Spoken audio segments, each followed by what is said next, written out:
Hello friends, आज मैं आप लोगों के लिए यूपी बोर्ड क्लास 10th की हिंदी विषय का जो काव्य खंड है, मतलब आपका पद जो है, उससे संबंधित सेकंड चैप्टर जो है तुलसीदास जी का। उस पे तुलसीदास जी ने 2 शीर्षक पे लिखा है। पहला है आपका धनुष भंग और सेकंड है वन पथ पर। तो आज मैं वन पथ पर के जो आपके सवैये हैं वो लेकर के आई हूँ।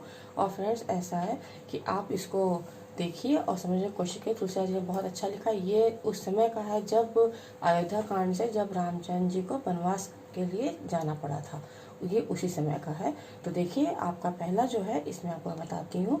ये है उड़ते निकसे रघुवर वधु, धरी धीर दगमग में डगद्वय, झलकी भरी भाल कनि जलकी, पुट सूख गए मधुरा धरवय, फिर बूझती है चलनो अब कैतिक, पर्णकुटी करी हो कित हवै, तियकी लखी आतुरता पियकी, अखियां अति चारु चली जल चुए।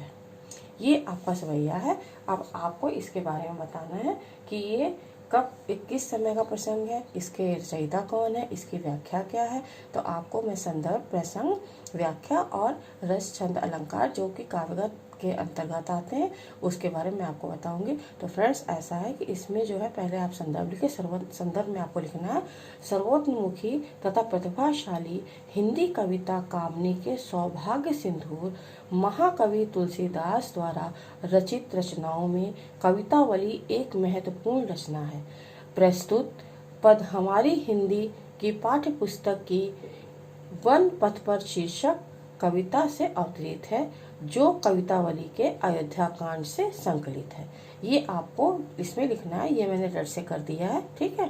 ये कवितावली कर दिया है, वन पथ पर जो शीर्षक है वो कर दिया, अयोध्या कांड कर दिया है, ठीक है। और ये तुलसीदास जी के द्वारा रचित है, ये आपको मैं पहले बता चुकी हूँ, ठीक है। तो ये आपका संदर्भ हो जाएगा। इसके बाद आएगा प्रसंग। प्रसंग में आपको लिखना है गोस्वामी तुलसीदास इन्वर्टर कोमा में ने प्रस्तुत पद में अयोध्या से पैदल ही वन को जाती हुई सीता जी की थकावट का मार्मिक वर्णन किया है, ठीक है। तो आपको अब इसमें प्रसंग में आपको ये लिखना है कि सीता जी जब वन के लिए रामचंद्र जी निकले थे, तो सीता जी, रामचंद्र जी, लक्ष्मण जी तीनों लोग गए थे। तो रास्ते में सीता जी जब कुछ दूर चली थी अयोध्या से, तो उनको थकान महसूस हुई थी। ये उसी समय का आपको सवैया है, ठीक है। तो आपको ये पंक्तियां हैं। तो आपको इसके आगे मैं व्याख्या बताती हूँ, इसमें आपको पूरी डिटेल में बताऊंगी।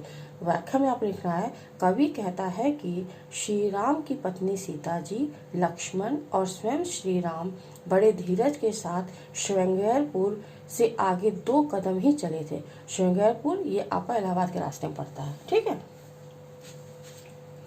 तो उसके बाद में आपका 2 कदम ही चले थे कि सीता जी के मस्तक पर पसीने की बूंदें दिखाई देने लगी, क्योंकि इससे पूर्व तो उस सुकोमल राजकुमारी ने कभी पैदल यात्रा नहीं की थी। क्योंकि सीता जी राजकुमारी थी, तो वो पैदल कभी चलती नहीं थी, वो इतनी ज़्यादा कोमल थी, ये तो आप सब लोग जानते हैं।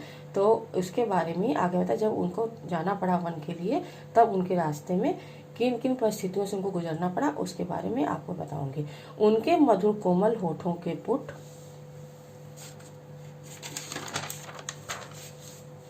सूख गए। तब सीता जी ने श्री राम से पूछा, डैश करके, अभी हमें कितना दूर और चलना पड़ेगा, क्वेश्चन मार्क। कितनी दूरी पर पत्तों की कुटिया बनाकर रहेंगे, पर्णकुटी मतलब पत्तों की कुटिया बनाकर रहेंगे।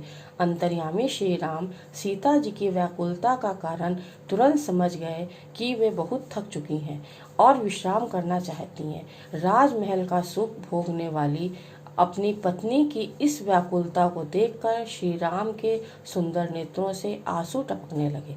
ये आपकी उन पंक्तियों की व्याख्या है, ठीक है।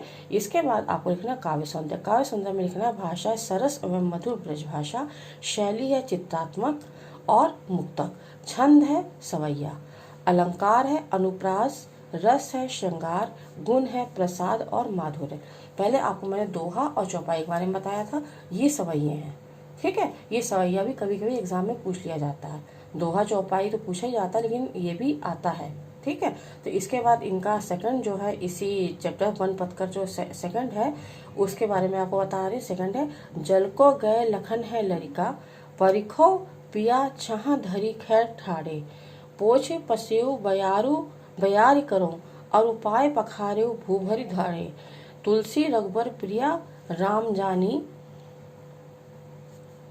जानी कै बैठी विलंब लो कंटक काढ़े। जानकी नहा को नेह लखियो, पुलको तनु बारी बिलोचन बाढ़े। ये आपका सेकंड है। इसके बारे में मैं आपको बताऊंगी संदर्भ, प्रसंग, व्याख्या और काव्य सौंदर्य। तो आपको इसमें लिखना है संदर्भ। संदर्भ में आपको लिखना है प्रस्तुत पद्यांश। आप चाहे पद्यांश लिखिए, अवतरण लिखिए, पंक्तियां लिखिए, पद लिखिए, आप सब कुछ लिख सकते हैं, इसमें कोई भी प्रॉब्लम नहीं है। ठीक है। प्रस्तुत पद्यांश हमारी पाठ्य पुस्तक की वन पथ पर शीर्षक कविता से अवतरित है। यह मधुर प्रसंग महाकवि तुलसीदास की कवितावली से संकलित है। इसके रचयिता गोस्वामी तुलसीदास जी हैं। ठीक है। ये आपको इसमें लिखना है। इसके बाद आपका आता है प्रसंग। प्रसंग में आपको लिखना है प्रस्तुत पंक्तियों में महाकवि तुलसीदास जी ने सीता जी की सुकुमारता और उनके प्रति राम के असीम प्रेम का सहज चित्रण किया है। मतलब सीता जी की सुकुमारता, सीता जी कोमल थी, उन्होंने अपने पति के प्रति जो असीम प्रेम का प्रदर्शन किया था उसके बारे में बताया गया है।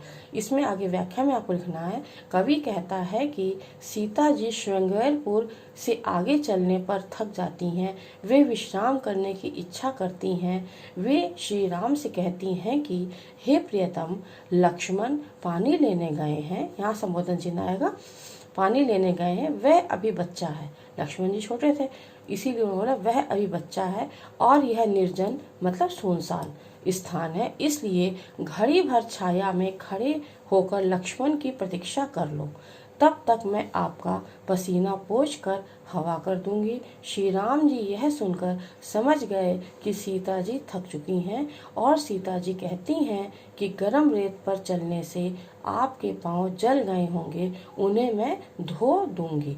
पखारू है वो, वहाँ पे उसका मतलब ये पैर धो दूंगी। तुलसीदास जी वर्णन करते हुए कहते हैं कि श्री राम ने वहीं छाया में बैठकर सीता जी को अधिक समय विश्राम देने के उद्देश्य से, ये ब्रैकेट में मतलब वो समझ गए थे कि उन्होंने ये चीज़ कही नहीं थी, मन में उन्होंने संकल्प ले लिया था, तो ये हमने ब्रैकेट में कर दिया। यहाँ पे इसका आगे लिखना बैठकर उनके पैरों में चुभे हुए कांटे निकालते रहे। तब सीता जी ने देखा कि उनके स्वामी उनसे कितना प्रेम करते हैं। आनंद की अधिकता से सीता जी पुलकित हो गईं तथा उनकी आंखों से प्रेम के आंसुओं का जल छलक पड़ा या छलक आया। ठीक है, दोनों चीज आप लिख सकते हैं। इसके बाद आता है काव्यगत सौंदर्य।